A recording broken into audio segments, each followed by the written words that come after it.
Hello, I'm Molly at Parker Walsh, a licensed insolvency practitioner.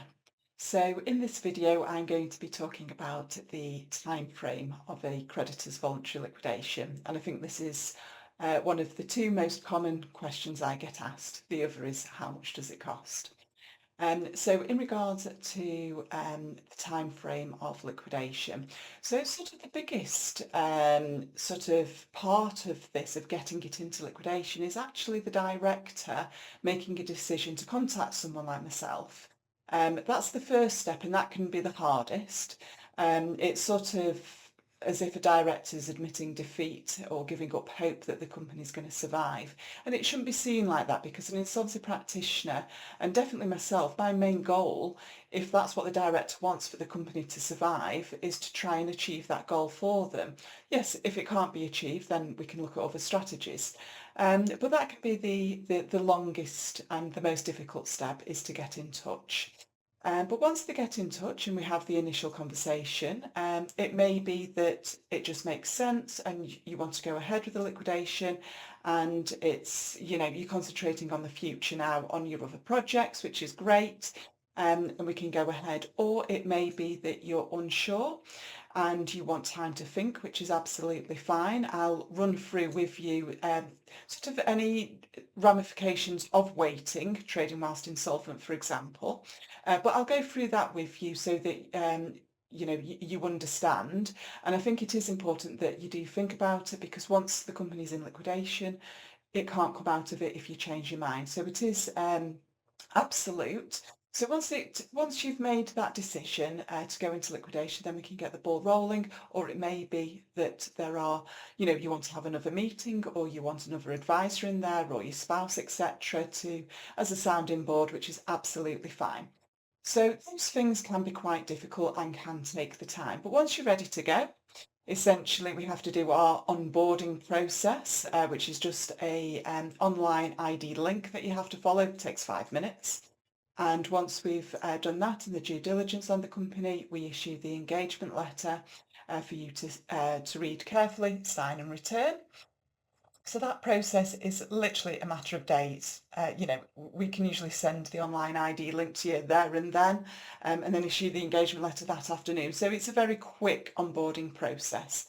And then we ask for the company information. Now that can take some time, but it's very standard information: VAT number, bank account details, who you owe money to, names and addresses, email addresses, etc. So it's basic information, but it can take a little bit of time to gather. And we're always here to help you with the questionnaire. And then once we've got all the information, we will then draft the notices and reports, and that just takes us a matter of days. And then it gets issued out to the creditors, and then we have to give them notice that the company's going into liquidation, and we give them 2 weeks notice. So that whole process, although it sounds quite long-winded and there's lots to do, it's not really. From saying you want to go to getting it into liquidation takes about 3 to 4 weeks, which in the scheme of things isn't that long. So if you press the button today, this time next month, you won't have to deal with the creditors, you won't have that stress, and you'll be starting to think about the future and concentrating on that. So once it's in liquidation, the time it takes to close the liquidation will all depend on what's in the liquidation, what we have to do. So there may be assets to realise, book debts to collect in. That can take time, because not all debtors, as we know, pay straight away. Or there might be an overdrawn loan account to pay. That's where you owe money to the company, and you might have asked for a repayment plan. And if it's a substantial overdrawn loan account, you might be taking a matter of years to repay it. So the liquidation would stay open for that.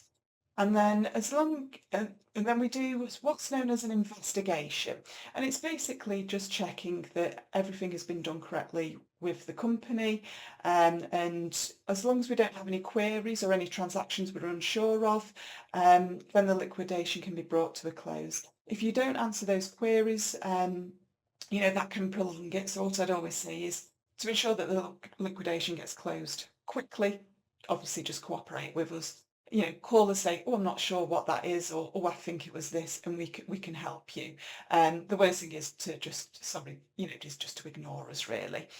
And then once the assets are realised, all transactions that we're unsure of have been answered, then we bring the liquidation to a close. So on average, I would say a liquidation, for a standard liquidation, lasts about 9 months. So those are your time frames.